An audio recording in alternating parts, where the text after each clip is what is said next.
انت عليك مواصلاتك واحنا علينا انبساطك. نضرب نولع نفرقع نسمع لما نقول بربالة هنقول أرض الرجالة فرحة الدلوعة يعني هتشتغل الحالة يعني هتشتغل.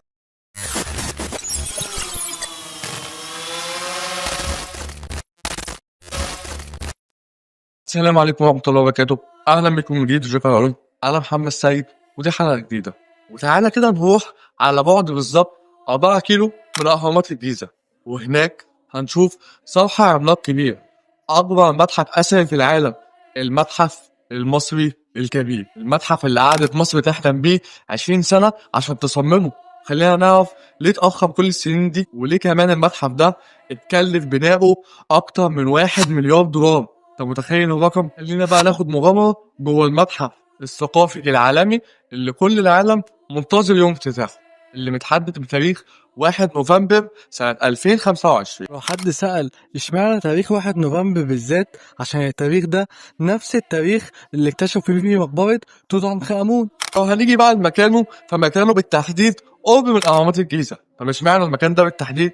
عشان المكان ده استراتيجي جدا. الأهرامات دي أصل الحكاية وأصل الحضارة المصرية كمان. نفذ المشروع على مساحة 500,000 متر مربع، منهم 120,000 متر مربع للحدائق بس، و25,000 متر مربع للشاشات العرض. ولو جينا بصينا على الارتفاع بتاعه بقى، هنلاقي ارتفاع المبنى 40 متر، وفي كمان نافذة طولها 28 متر بتبص على الأهرامات مباشرة. النافذة دي إزازية شفافة عشان تقدر إن أنت تشوف الأهرامات واللي حواليها. هنتكلم عن اللي جواه من القطع الأثرية فما تعدش، ده حوالي جواه 100,000 قطعة أثرية، وفي قطع أثرية جواها كمان بتوصل أطوالها ل10 متر. تبقى المفارقة الغريبة في الموضوع إن أخد تنفيذ المشروع ده حوالي 20 سنة، من أول ما طلعت الفكرة لحد ما افتتحوه، وده بالظبط نفس المدة اللي أخد فيه بناء الهرم الأكبر. كأن التاريخ بيعيد نفسه، بيقولك إحنا مصر ما بين الحضارة القديمة وبنربط ما بين الحضارة الجديدة، نفس المدة نفس كل حاجة. وهنا يجي السؤال،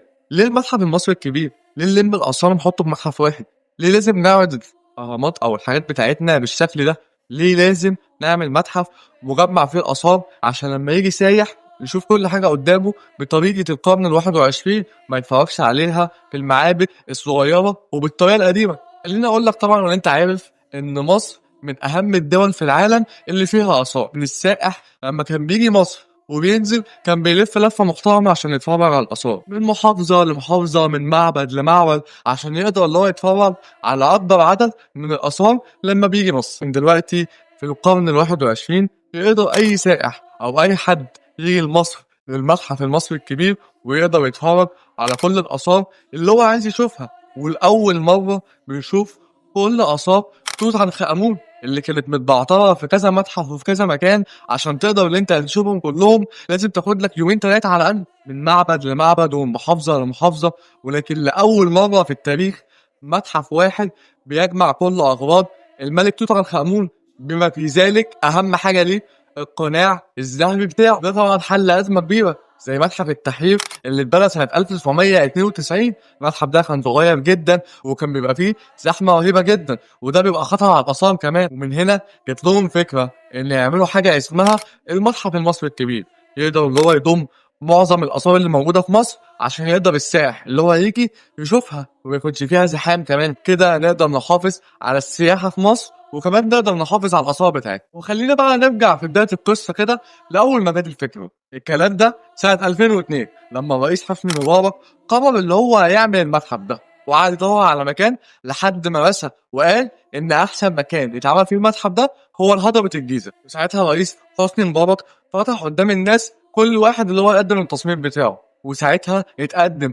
1500 تصميم من 83 دولة، وده كان رقم مهول جدا. وبعدها ب3 سنين من الأبحاث والمشاريع اللي قدرت في الآخر توافق على المشروع الأيرلندي اللي كان متقدم لهم. وفي سنة 2005 قدر حسني مبارك اللي هو يحط حجر الأساس، ولكن كان ساعتها في مواجهات كانت بتقابله. المواجهات دي كانت الرملة اللي كانت موجودة جدا، شلنا ساعتها مليون ألف طن رمل عشان نقدر إن احنا نحط الأساس بتاعنا، وده اللي قعد مدة لوحده 5 سنين. ونيجي بقى ل 2011 لما حصلت الثورة بتاعت 25 يناير وخلع الرئيس حسني مبارك، وقف المشروع حوالي سنة كاملة بدون تنفيذ ولا بدون أي حاجة فيه. سنة كاملة المشروع واقف خالص. ومن بعدها قدرنا إن احنا نرجع 2012 ونرجع نعمل المتحف بتاعنا ونعمله بأحدث التصميمات اللي موجودة في العالم، ده غير الواجهة الزجاجية اللي ارتفاعها 28 متر واللي قلت لك عليها في أول الفيديو، اللي بتقدر إن أنت تشوف الأهرامات بصورة حلوة جدا. كمان باني جنب المتحف مطار عشان يقدر السائح اللي هو يوصل للمطار ده بصورة سهلة جدا، غير الحدائق والحاجات اللي ينفع للسائح يتسوق بيها، يعني تقدر ان انت تقضي السياحة بتاعتك كاملة في المنطقة دي. كمان غير كمان زي ما قلت لك ان المتحف ده جواه حوالي 100,000 قطعة عثرية، 5000 قطعة عثرية لوحدهم بتاع توت عنخ آمون لكل العلوم دي، الطب والفلك والهندسة والرياضات، غير اللي موجود متاحف للبحث العالمية، وكمان في متحف خاص للأطفال. وكمان أول ما بتخش جوه بيقابلك تمثال رمسيس، وبتلاقي جوه حاجة اسمها السلة العملاقة لأول مرة في مصر بتتعرض بالشكل الخرافي ده. حواليهم حوالي 28 محل تجاري وسينما وقاعات مؤتمرات وشاشات عرض وحاجات رهيبة جدا، حاجات تخلي السائح جوه مدينة كاملة موجودة على مساحة صغيرة. جنبهم بقى حاجة رهيبة جدا بتقع على حوالي 22,000 مربع، أكبر مركز ترميم موجود في العالم كله. مش مجرد مركز بيعمل ترميم بس، ده معمل كمان بيقدر اللي هو يدور على الآثار ويقدر اللي هو يرممها ويعرف التاريخ بتاعها من أول ما اتعمل لحد وقتنا هذا. كمان راحتنا دي مش هتكتمل غير لما نجيب معظم الآثار اللي موجودة برا مصر، واشهرها تمثال نفرتيتي اللي موجود في المانيا، وكمان حجر رشيد اللي موجود في بريطانيا. كل اللي قلته لك ده اتكلف 1 مليار و200 مليون الف دولار، ده غير اللي هو كان متكلف في الاول ساعه ما حطيناه 2002 كانت تكلفته حوالي 500 مليون، ولكن مع التطور الحديث والتقنيات اللي انا قلت لك عليها دي تكلفه المتحف. وقدرنا ان احنا بقرض من اليابان نقدر ان احنا نقف على رجلنا ونعمل الصرح العالمي والثقافي ده عشان يشرف مصر، ويقدر اللي هو يبقى واجهة قدام العالم كله. نقدر نقول للناس احنا عندنا حضارة قديمة ونربطها بالحضارة الجديدة، قطع أثرية من 7000 سنة بنظام حديث في القرن ال21. متنساش بقى تعمل اللايك بتاعك بمناسبة العودة. وبس كده.